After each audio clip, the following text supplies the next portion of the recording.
So one thing I really wanted to talk to you about is a problem that I encounter with basically every product team that I step into, or like almost every product team that I step into, is that they do work with data in some way, in the sense that they have access to a lot of data. So they have maybe a lot of dashboards, they have some tool and they're looking at stuff, but they don't really know what to do with it. So in the end, it's just not very actionable. They're not really getting any fresh ideas, or they also can't steer their decision making with the data. So they have access to data, but it doesn't do anything for them. And I would love to get your take on that. Like, why does that happen, and what can we do to get better?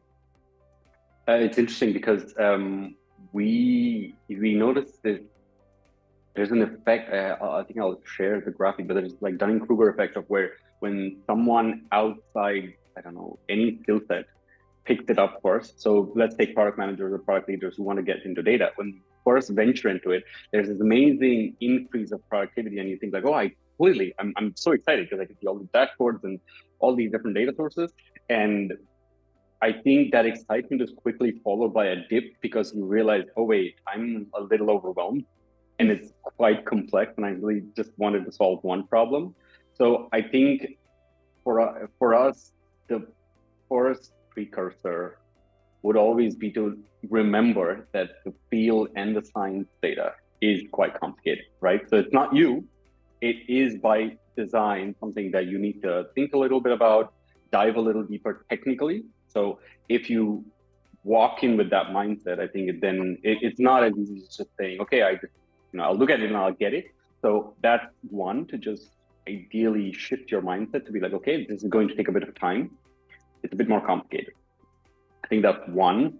And then the next thing would be to essentially reduce cognitive overload. So what do I mean by that? Which is a lot of the times we think more is good, and you track a lot of things and you want to track everything. And A, just because you can, you shouldn't be tracking everything. But B, in the scenario that you have 7 different dashboards telling you 7 different things, it's important to then narrow your focus down to, I just want to understand. This is the question I want to answer.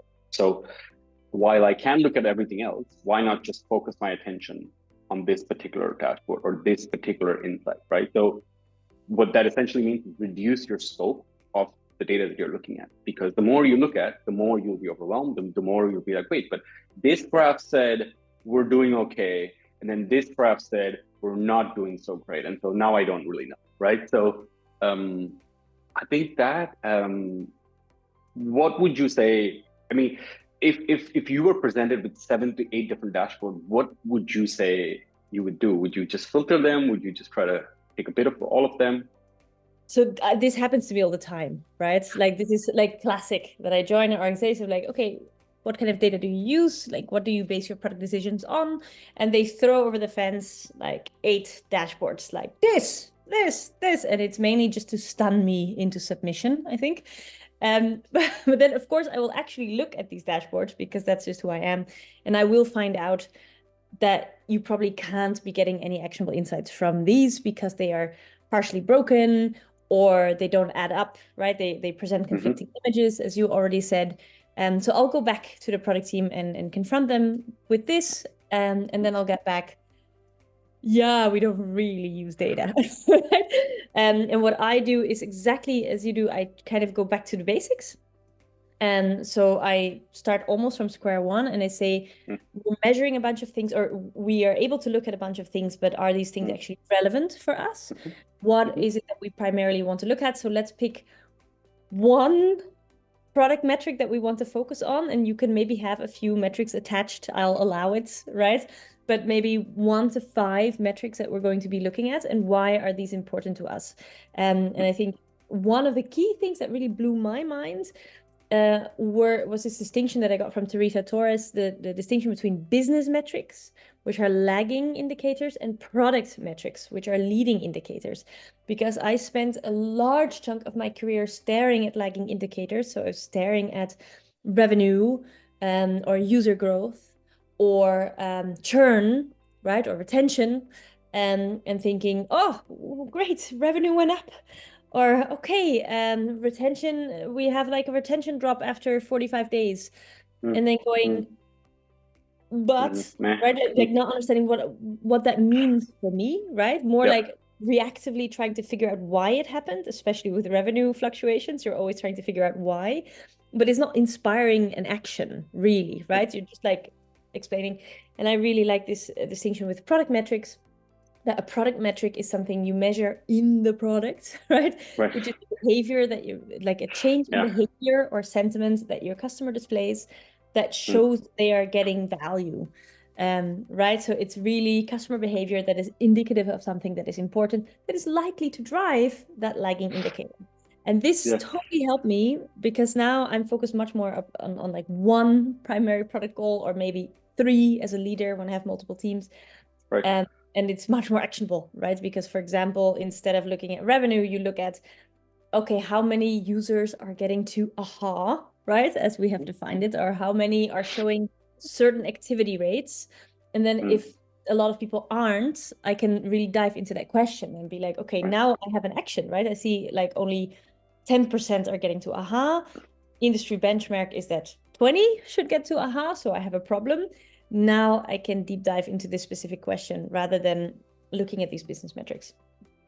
I mean, that's a great example, because what we would term that is just adding a layer of context to the insight. Because if I just present you two different metrics, both being a business product, if I just show you two metrics and I don't tell you what their context is, whether it's a leading, lagging indicator, because lagging metrics are also, you are supposed to track them, right? It's a health metric that I would still look at. Yeah. It's just not something that then going to tell you this is where I move or this is what I do. So that piece is so simple, yet it's missing, right? That I just need to know what the label for this metric is. And I think we both can do a good job here of understanding. I mean, of course, the product KPI trees and all these metric maps are definitions that exist, but when we make, let's say, product teams make requests, or when we fulfill requests, understanding the context, and this is a lagging indicator, and this is going to reside in this ecosystem that is, a lagging health metric, and this is a leading indicator. Because just imagine someone, like exactly what you said, someone trying to find an actionable insight or action item from a lagging metric and realizing it's a dead end, right? So they're really not doing anything wrong. It's just they're looking in the wrong place. And there's so much to this. Then I mean, of course, you can learn more about statistics and all of that, but the low-hanging fruit really is, what do I need, and am I looking in the right place? Because I think we can help with that. And there it would help, because I think when I started working with data, I didn't really know what I was doing, right? I would still say that I'm still on a learning curve. I don't know what I'm doing either. I didn't have a clue at all. And when I first had a data team at my fingertips, I would just bombard them with questions because I wanted to know absolutely everything. And nobody stopped me. They very diligently just fulfilled my requests. And it would have been great, retrospectively, if somebody would have asked me, also, what are you trying to do with that, right? Like, why are you asking this question? Why is it relevant? What are you trying to achieve? And I probably would not have been able to give a satisfactory answer because it was just something that popped into my head, or my manager had asked me and I wanted to be better equipped the next time. But there was a distinct lack of focus for me, right? Because I didn't have this kind of frameworks. So I think maybe just training both data and product people on understanding better where they're going to get actionable insights, right? And which are then the interesting questions for them to answer if they want to use data as a frame for decision making. We can support each other much better, right? Because otherwise it is kind of like the blind leading the blind. And especially if you have a junior PM with a data team that is just a service agent that just fulfills whatever request, it looks very busy and like we're really working with data, and nobody's getting much value.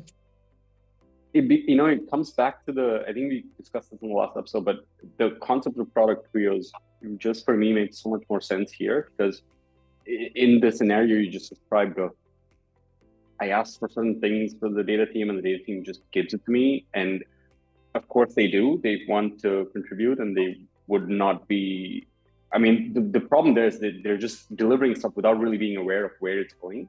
And so if you were one unit and then this data person, whether it's an analyst, engineer, or scientist, would currently see you're making these several requests, just putting that on the table, and the data person would go, wait, what exactly are you trying to solve? Because like I can do this more like comprehensively instead of just giving you one thing at a time, right? Yeah, and it's also interesting what you said earlier about, because I know this as well, very familiar, different dashboards telling me slightly different things. This is so frustrating, right? Especially when you're just getting started, you're getting to grips with it, and you're like, okay, here's the answer. And they're like, but there's a conflicting answer over there, right? And I saw an interesting post the other day about if you start to build a data team, to start actually with a data engineer. Which I've seen many companies not do, actually, where they started with a data analyst or something. And I now see that also because I spend a lot of time staring at dashboards, just trying to pick out the mistakes, right? Trying to just figure out where they are broken and trying to troubleshoot them. And I think having a strong data engineer on board who just sets up a data model that makes sense and can answer these kind of questions will also save me a lot of time staring at dashboards and get to value faster. Yeah, I mean, you know, to be honest, it's kind of a struggle for most young individuals that are trying to get into this data aspect of, should I become a data engineer? Which genuinely is like, the demand is so much lower than an analyst, because somehow the value that comes out of the engineer is not the same, at least the perceived value. It's like, oh no, but the analyst will tell me blah, blah, blah, but the engineer will just build some pipelines and I don't really know what value that provides. And it goes back to what you were saying, like, of course, it would be great if someone could constantly go into the messy Excel sheets and dashboards and just like get some insight for your problem. But you can't sustainably do this. At a point where you realize that, wow, my closet is getting really, really dirty. And so in an ideal case, and if we definitely have the budget, it would be a one-to-one. So if you hire a data analyst, you should hire an engineer, because the analyst will not care about sustainable, clean ETL pipeline, right? They will just be like, my task is to get some meaning from all this data that resides in several different places, and I will get it shortest path to it, right? The engineer has a different responsibility to say, I will just help you, but I will make sure you're not just building one-off pieces that can't sustainably be, kept together. And you need this, right? Because I think these are my two issues with when I talk about staring at dashboards, which I think PMs spend a lot of time doing. I think the number one thing is I spend time staring at dashboards, not trusting the data that is there, really, and going, okay, I'm not going to be able to base anything on this. And the other time saying, what does this tell me? Even if I don't trust it, like, what do I do with this? So I think those are really the steps, right? Making sure that the data that is represented is clean and accurate, right? And that we just have a consistent picture across the business that we can trust, that is also being tested, or the quality of which is being assured in some way, shape, or form. And then the second hand, that product managers and data people understand these basic differences between leading and lagging indicators, and how we can use data to monitor the health of the business, right? Which are more these business metrics, and how on a very different manner, we can use data to take actionable insights, to frame our decision making, which is much more these leading indicators, and how they're different, and how to, again, ask the right question and to something that actually helps. So, let's talk about something that came up, which is very interesting, because in our last event with Antonia, this question came up a lot. Is how let's say you have one dashboard that shows one simple metric. Most product leaders will have this question, like, how do I trust this? Like, where's the security seal that says whatever this dashboard is saying, whatever the data is saying, I trust it? And it's a very nuanced topic, because I'm learning more and more that product people don't really care about 100% spick and span accurate data, right? And from the camp of data, we think that that's the expectation, that it needs to be pinpoint, exactly accurate, and anything else is just unacceptable. So a learning for me here has been that if product teams can actually communicate this to the data team, that look, it doesn't need to be perfect. Like if I ask you, is it reliable? You can say, well, it's reliable to this extent. And key here is you can really explain, like, if someone asks me why would I trust the data, and I say, well, because the model bias variance is off, and someone goes, yeah, of course, everybody knows that. So if I don't use jargon to explain that, if I walk them through, I did this is where the data comes from, this is what we did, this is where we are, my confidence level is 75%, perfectly acceptable. Yes. Would you say? Yeah, absolutely. But also because I work mainly with B2B SaaS companies, startups, scale-ups. So usually fewer than 500 customers, right? So I, in general, work with unreliable data, right? Like I never see a statistically significant data set, like never. So I think unreliability is completely factored in, right? And this is why I don't only rely on data, right? Or I don't only rely on data, and I don't only rely on quantitative data. So it's always supplemented with other proof points, right? Like quantitative data, like customer conversations, shadowing sessions, whatever, like studies, expert interviews, whatever, right? There's like a wide range of data points, and the dashboard, the number I see there is one piece of the puzzle. But on itself, it's not enough. So I do not need 100% confidence level or 99 or 95. Exactly. So that is absolutely, we should communicate, but also something that PMs need to learn, because most PMs can't communicate that because they don't know that. Like I know a lot of teams who were taught that you need an A/B test with 95% confidence level, and they will always go for that, right? And if the test is not green, we shall run it again until eternity. And if a test runs for 7 months, then it runs for 7 months, and we will just not do anything for 7 months. And this is, of course, very much the wrong mindset, or at least in a startup culture, you can't wait that long, right? This doesn't make sense. And so it's, I think only a certain caliber of product people can communicate that, because they understand that they don't need, because it's also very scary if you're told to be data driven all the time, to then say like, which is kind of my answer to data driven. I think this is something where we should really share the blame, because this whole aspect of data driven, I don't know how it originated or how it was propagated, but the goal was not to look at data as the gospel of truth, because even as someone who builds models and will have, I don't know, AI models predicting the outcome. So it's not even an insight, right? We can train the data on the past, let's say, performance, and say, predictably, this is where we'll go. Even there, I have a level of, I'm not sure that I can completely trust it. And I'm perfectly okay with that. I think any engineer, any researcher who blindly puts 100% is probably not experienced enough to say, well, there are edge cases and there are nuances. So and data is also interpreted, right? You can interpret it in a variety of ways. There is no truth, does not exist. There is no spoon, right? It's all just, So, one thing we can also talk about is we started off with actionable insights and how, let's say, product leaders can actually derive something from anything they're looking at, qualitative, quantitative data, and then take away a message or a decision. I think a critical piece that's coming up more and more is the concept of taxonomy and data sources. So again, going back to our example of, like, you have one small team, simple business metric, you have a lemonade stand and you're just trying to drive more footfall, for example, right? And you have a bunch of different parameters, your price of lemonade, how much you're buying lemons at, all of these things. I think as a product or a non-technical stakeholder, when you look at a dashboard, I think what you're looking at is the finished product, right? It would be very interesting if we were to show you where the finished product comes from.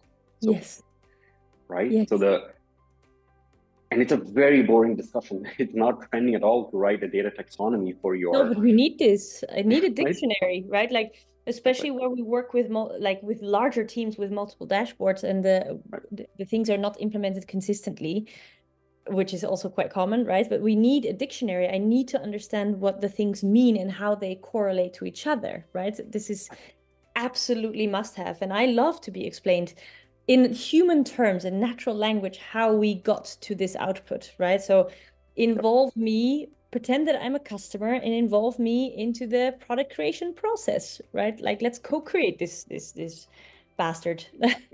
Yes, yes, and we've shown how there's different layers of taxonomy, right? So taking an example of, let's say, a video rental store for the product person, just knowing what the major pieces are in that dictionary. So the highest level, right? Like titles, inventory, who's renting, how much stock do we have? Just that already provides a layer of knowledge when you interpret the finished product, the inside. Yeah. What's amazing for us is that high level ground is essentially a common overlap for us. Because what we would do is we would go there and then go deeper into what kind of data formats are there, what's the like range of the data, etc. But at any point when someone says, "What is this? What is this Boolean flag rented or not?" We know where we can have this conversation, and there are so many inefficiencies of like, yeah, I'm looking at it, but I just don't understand what is market EMEA? Is it Germany? I don't understand this variable, and where do I look it up? And then you have to like Slack someone, and then they'll send you something, and so a lot of that can be, like you said, there's a dictionary where you just look up what does market mean, and you could say, oh, well, market is Asia Pacific, EMEA, etc. And Yeah. now you can solve that problem.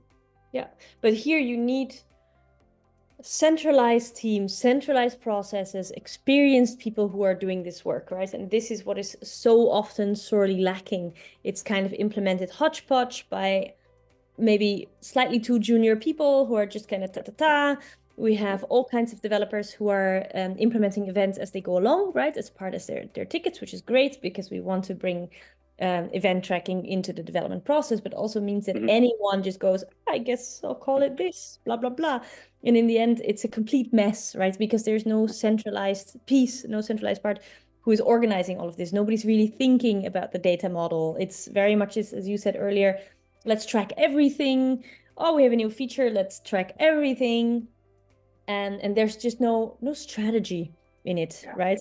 And so I think that's a really important aspect. And that's something I struggle with quite a lot because I work with startup scale-ups that are often relatively immature in this setup. But I've also seen it with corporations, right? Like one of the big corporates I worked with had the same issue because it was just too many teams. It was like a huge tech department with a lot of sub-teams who are all doing their own thing. So again, no clear centralization, no processes around this kind of tracking. And it was just very, very messy. So what do you usually recommend? So let's take a startup or a scale-up who's doing essentially what we talked about, just going as they're moving forward, just building different things, new definitions come up of events that nobody in the company is aware of. How do you go about backtracing or solving that problem, as painful as it is? It's very, very hard, especially where they have had a high turnover, where people have left. So it is extremely, extremely difficult. So it depends. I try to figure out where the key pain points are, right? Because it's always one of two things. It's either the data itself is completely unreliable and it's a total mess, which is really the core structure is not there, or there is a core structure there. It's just the PMs don't know how to read it, or it's both, right? Yeah. So I try to analyze where it is. But if it is this fact that there is no structure, so it's a lot of garbage going in and there is no clear data model, there is no real architecture, we need to address this, right? So we need to really go back to basics and maybe start from scratch. I don't know, but really think like set up a data model and say, okay, if we were to start today, what would we want to have? What are the core things we would want to track? What are the properties? Like, can we set up a tracking plan, an ideal state, so I get the more senior people in the room to think about this? And this is slightly easier because they have a mature-ish product, right? So it's somehow easier to come up with a tracking plan when you have a running product than before, right? Yep. Because you already kind of know what's important.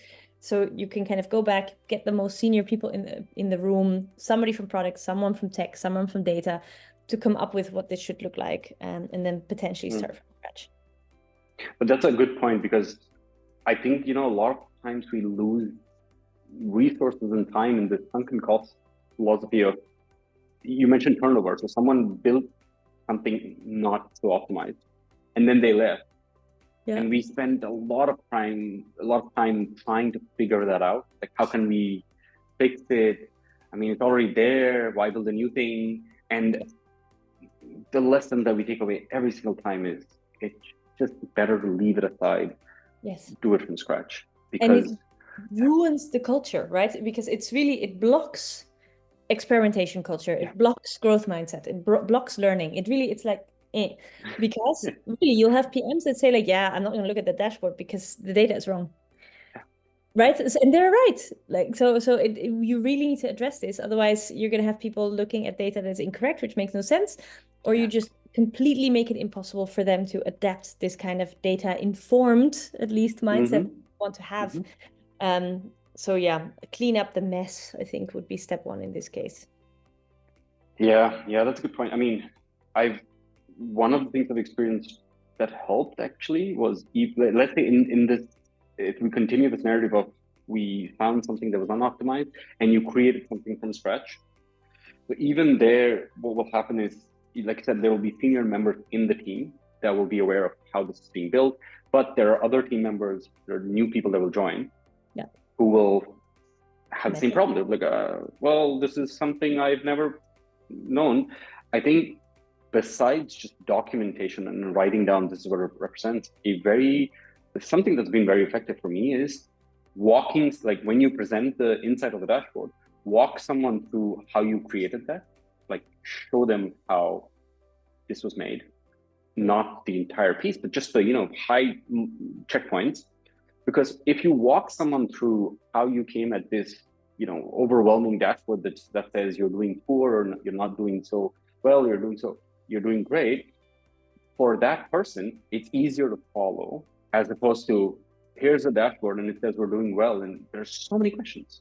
Yeah. Right? You have so many thoughts that you don't know how to answer. Yeah. Have you felt that? Yeah, 100%. Yeah, absolutely. But I think also, besides that, we should have some regiment of dashboard scarcity, right? Because most questions don't require a dashboard, right? Most things do not need a dashboard. We should not have many dashboards. Maybe we shouldn't have any dashboards, I could also say, right? But let's not create a dashboard for everything and not for one single person, because that's how it explodes. Because then you can do a nice training or a schooling of that single person or that team of why this dashboard exists and how it was built, but this will inevitably get lost if there are 50 dashboards. If there are 3, maybe we can maintain it, right? And this, I think, in the end, it is always focus and prioritization. Let's measure what matters and not everything. Let's try to answer the questions that matter and not all questions that pop into our heads. Because this bloat of dashboards, you can't keep that explanation of why it was built this way and what were the steps. You can't maintain it. It will disappear. People will forget.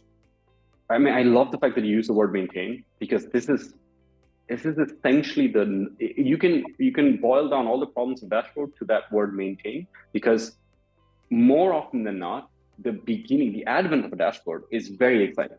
Just imagine where you said, I want to see this particular business metric or product metric, and I want to track it over the last year. The first time you make that request, it's amazing because you see it on a dashboard and you see, oh, well, we've been trending up or down.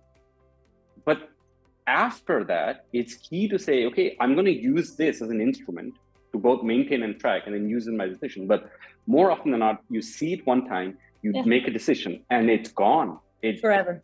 It stays in this basement of your BI platform in Tableau and nobody looks at it. And then the funniest thing is sometimes you make tickets to make that same dashboard again, and we'll go back and be like, I'm pretty sure we did this before. Let me just take a look. So just maintaining it is more key.